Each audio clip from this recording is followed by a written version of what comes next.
বায়াত ছিল। ফলাফল যেটা হয়েছিল, রুহানিয়াতের চর্চার কারণে, তাসাউফের চর্চার কারণে প্রতিটা ক্ষেত্রে আল্লাহ তাআলা তাদের মধ্যে এমন বরকত দিয়েছিলেন যে তাদের শান আর অন্যদের শান সম্পূর্ণ আলাদা হয়ে গিয়েছিল।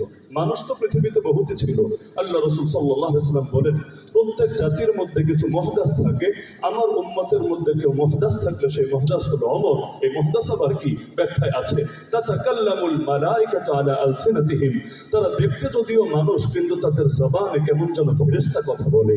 এই যে এতক্ষণ পর্যন্ত যে আলোচনাগুলো শুনছিলাম মুতাকাল্লিম ইসলাম হযরত মাওলানা ইলিয়াস মোহাম্মদ দামাত বরকাতুহুল আলিয়া থেকে, আমার বারবার শুধু মনে হচ্ছিল যে একজন মানুষ আমাদের সামনে তাকরীর পেশ করছেন, তা না, বসে আছেন মানুষ, তার জবান দিয়ে ফেরেশতারা ইলহামি কথাবার্তাগুলো একের পর এক বলেই যাচ্ছে।